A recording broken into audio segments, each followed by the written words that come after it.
The Pixel 4 XL was on a huge discount in the US on Black Friday, and here it is.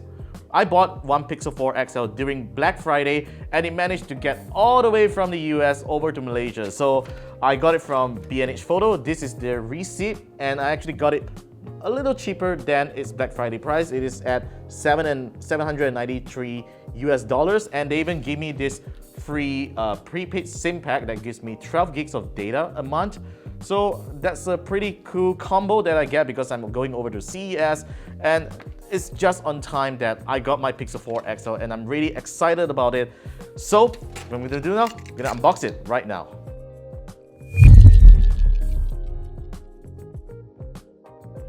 Okay, so the Pixel 4 XL box looks a little different from the Pixel 3 XL. Of course, on the front you still get the the back of the phone, but on the bottom of the box you do get to see the half-size image of the Pixel 4 XL right here, and there's a seal here, which, you know what, I don't really need a knife here because there is a pull tab that you can just pull and it comes off, and there's another pull tab on the right side of the box, and basically you can just get the phone out of the box just like this.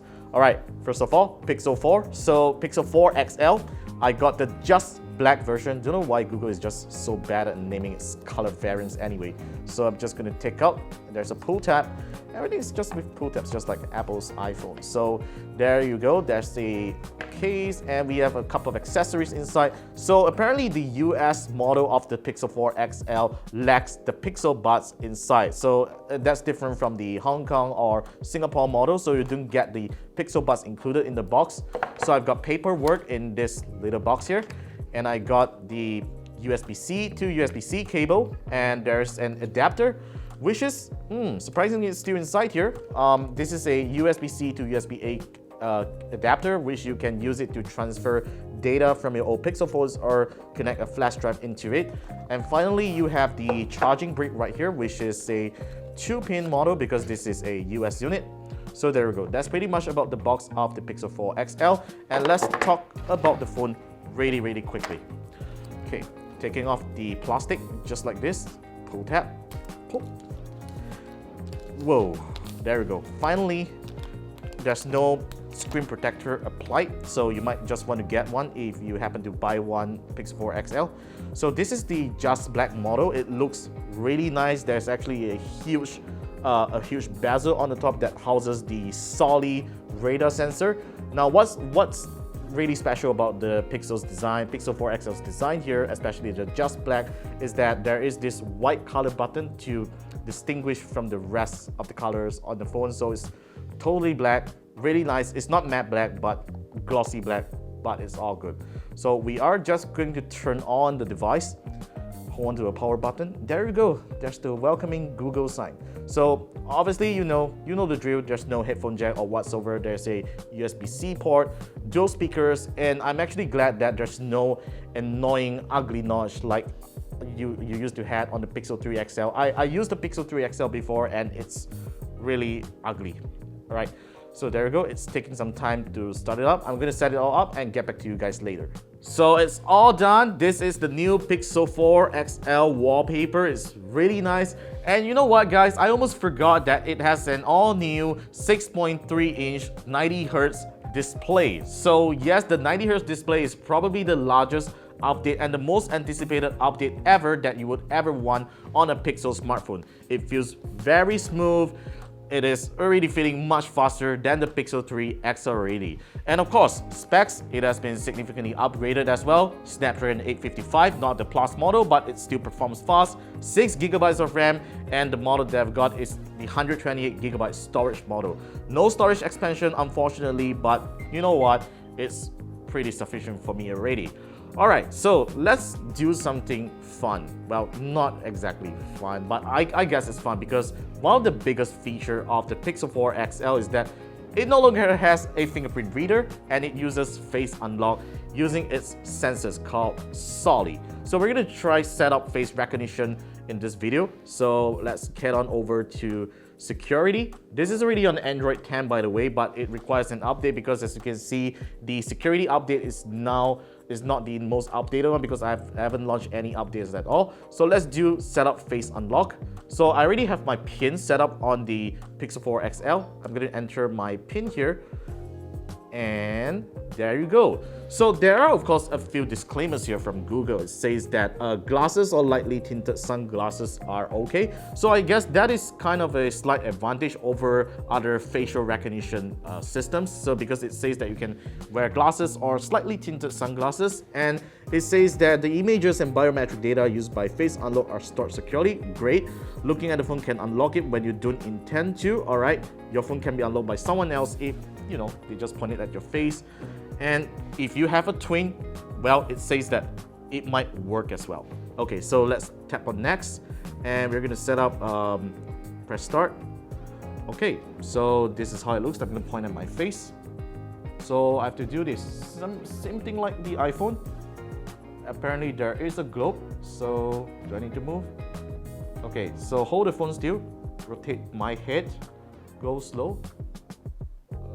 Turn a little less. Okay, turn up. It's a lot complicated than I have ever imagined. I'm not sure why. Or is it that I'm not close enough? Yeah, you know what? It's really strange. It's like a lot more difficult to set up than Face ID. So, not the smoothest experience that I'm expecting from the Pixel 4 XL's face recognition system. But anyway, it's already set up. Let's just test it. So I'm gonna go back to home. I'm gonna lock the phone.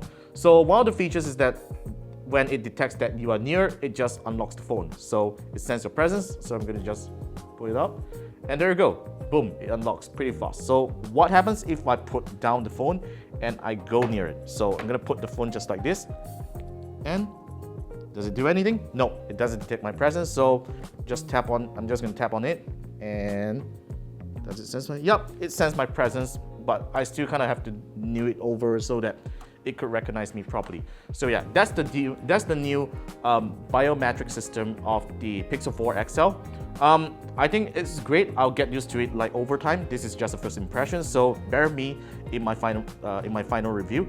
So next thing, I want to talk about the cameras. So this is the first Pixel phone with 2 cameras. Right, so a lot of people are actually upset about that because unlike the iPhone 11 Pro Max or the Samsung Galaxy Note 10, this only has 2, which only has a telephoto lens instead of an ultra wide angle lens. So this is the camera interface. It looks pretty similar to the Pixel 3 XL, but I do find something new. Probably I just forgot about it, but I just want to mention that how quickly you can actually change the settings of the camera by just tapping on this button here.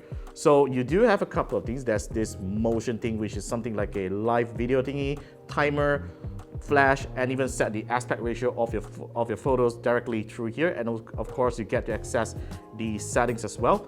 Right, so you want to get back, so let's just go back, and these are some of the camera modes that it has. So it has night sight right inside here.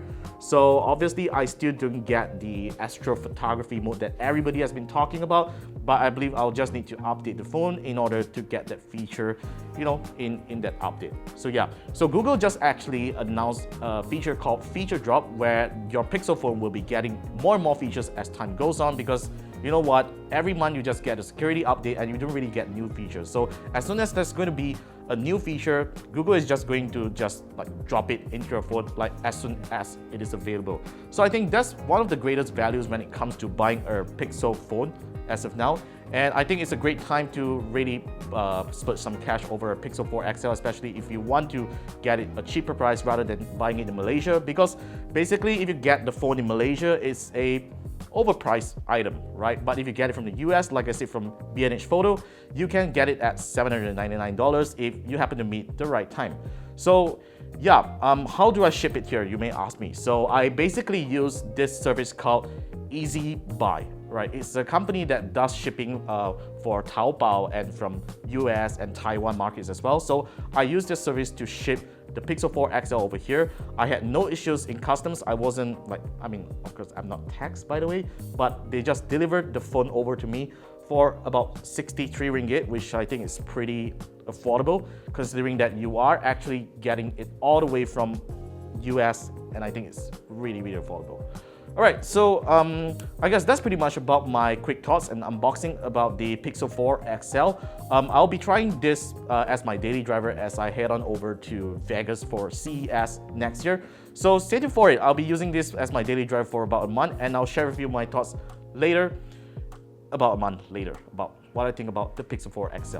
So yeah, stay tuned for more videos coming over at KLGadgetTV. Subscribe to our channel, give us a thumbs up if you like this video, and let me know what do you really want to know in the comment section down below, and I'll probably do another video with it if I'm in the US and if I see your comment. So thank you for watching, and I'll see you in the next video.